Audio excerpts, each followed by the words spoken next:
वही पवित्र आत्मा हम सबों को किस प्रकार क्रिस्तीय जीवन जीना है, किस रास्ता पर चलना है, वो हम सबों को समझाता है।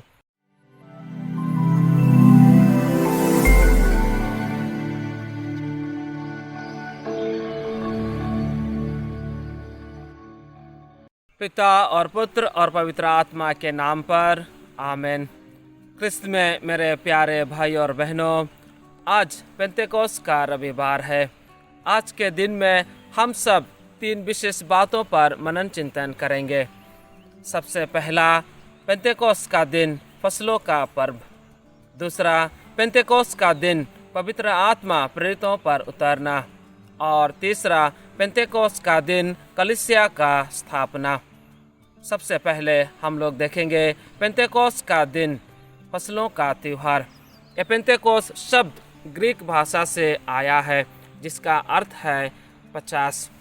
क्रिस्त में मेरे प्यारे भाई और बहनों, आज का पहला पाठ में जब हम देखते हैं प्रेरित चरित्र में, जब पेंतेकोस्त का दिन आया, शिष्यों यरूशलेम में एकत्रित हुए हैं।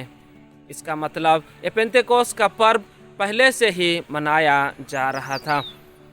और ये पेंतेकोस्त का पर्व कब मनाया जाता है? पेंतेकोस्त का पर्व पास्का पर्व से 50 दिन के बाद में ये पेंतेकोस्त का पर्व फसलों का त्यौहार मनाया जाता है।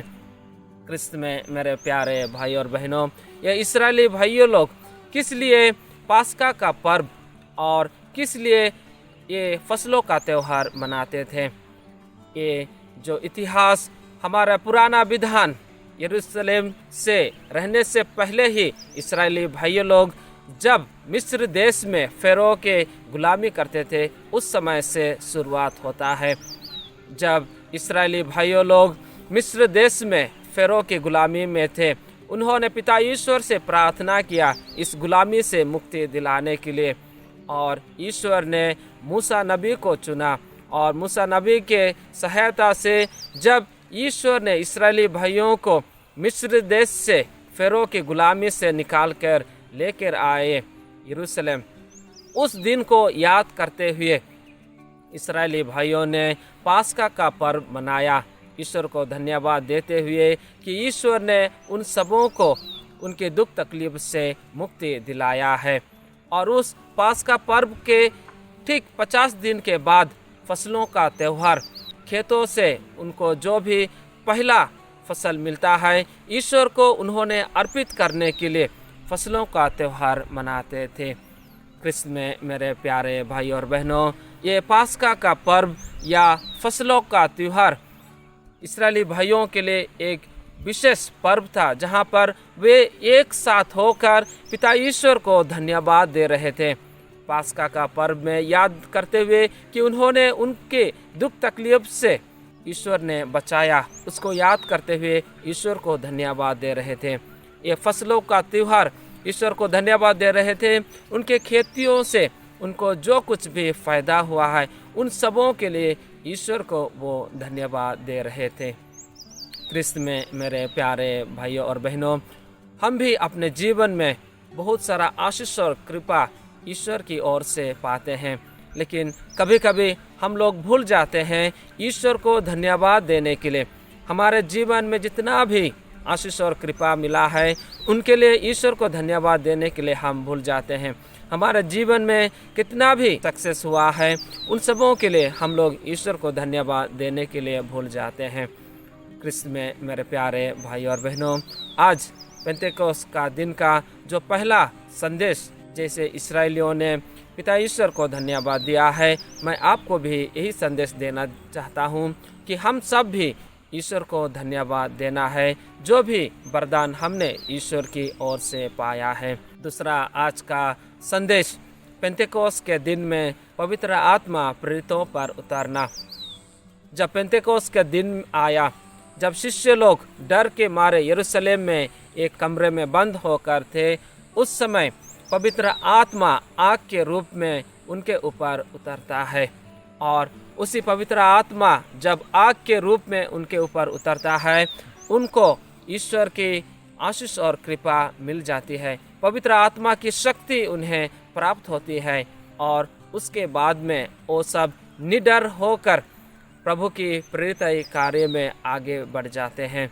और ये सब इसलिए हुआ कि जब प्रभु यीशु इस संसार में रहने के समय में उन्होंने अपने शिष्यों को बार बार बताया कि मेरे जाने के बाद मैं एक सहायक भेजूंगा जो आप लोगों के साथ में रहेगा। जो कुछ मैंने आप लोगों को बताया है, सिखाया है, उन सबों को पवित्र आत्मा आप लोगों को दोबारा समझाएगा। और वही पवित्र आत्मा जब प्रभु यीशु का स्वर्ग ग्रहण हो जाता है, पास्का के 40 दिन के बाद में जब प्रभु यीशु स्वर्ग आरोहित होकर चले जाते हैं, उसके ठीक दूसरा रविवार मतलब आज के दिन में पवित्र आत्मा प्रेरितों के जीवन में उतरता है।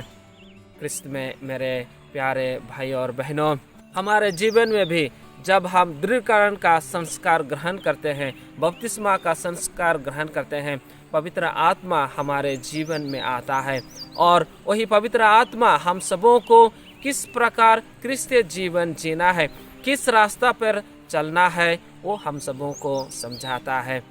क्रिस्त में मेरे प्यारे भाई और बहनों, लेकिन कभी कभी हम पवित्र आत्मा की उपस्थिति को हमारे जीवन में महसूस नहीं करते हैं। पवित्र आत्मा की वरदानों को हम अपने जीवन में अनुभव नहीं कर पाते हैं, जिसके वजह से हम प्रभु यीशु के रास्ते पर, ईश्वर के रास्ते पर चलने के समर्थ नहीं हो पाते हैं। आज के दिन में यही संदेश आप लोगों के लिए मैं देना चाहता हूँ कि पवित्र आत्मा की आशीष और कृपा को महसूस करना है, पवित्र आत्मा की वरदानों को अपने जीवन में महसूस करना है और उसके अनुसार हम सबों को क्रिस्तीय जीवन जीना है। लास्ट में पेंतेकोस्त का दिन, कलीसिया का स्थापना। आज के दिन में हम लोग विश्वास करते हैं कि कलीसिया का निर्माण होता है जब पवित्र आत्मा पेंतेकोस्त के दिन में प्रेरितों पर और इस दुनिया में आते हैं। उसी के साथ साथ कलीसिया का स्थापना होता है, कलीसिया का प्रेरित कार्य शुरुआत होता है। जिस प्रकार यरदन नदी में प्रभु यीशु का बपतिस्मा होता है और पवित्र आत्मा कोपत के रूप में प्रभु यीशु के ऊपर उतरते हैं और उसी समय पिता ईश्वर सबों से कहते हैं, ये मेरा प्रिय पुत्र है, इसकी सुनो। और उसी समय से प्रभु यीशु का प्रेरित कार्य इस संसार में शुरुआत होता है। और ठीक पेंतेकोस्त के दिन में जब पवित्र आत्मा प्रेरितों पर और इस संसार में आग के रूप में उतरते हैं, उसी समय कलीसिया का प्रेरित कार्य का शुरुआत होता है। इसमें मेरे प्यारे भाई और बहनों, आज का लास्ट संदेश यही है कि ईश्वर ने सबों को पवित्र आत्मा से भर दिया है और हर एक कलीसिया के सदस्यों को वही प्रेरित कार्य करने का जिम्मेदारी सौंपा है। सबों को कलीसिया को कैसे आगे बढ़ाना है, कैसे लोगों को ईश्वर के बारे में बताना है, प्रभु के रास्ता पर कैसे लेके जाना है। आज का दिन में, ये पेंतेकोस्त का दिन में हम लोगों को प्रभु का वचन, कलीसिया हम सबों को याद दिलाता है कि कलीसिया का शुरुआत हो गया है और सबों को प्रेरित कार्य करना है। क्रिस्त में मेरे प्यारे भाई और बहनों, आज पेंतेकोस्त का रविवार है। आज के दिन में हम विशेषकर पवित्र आत्मा से प्रार्थना करेंगे कि वे अपनी आशीष और कृपा से, सामर्थ्य से हम सबों को भर दे, ताकि हम भी शिष्यों की तरह ईश्वर के कार्य करने के लिए आगे बढ़ सके। इसके लिए आज के मिस्सा बलिदान में हम पवित्र आत्मा से विशेषकर प्रार्थना करेंगे। पिता और पुत्र और पवित्र आत्मा के नाम पर, आमीन।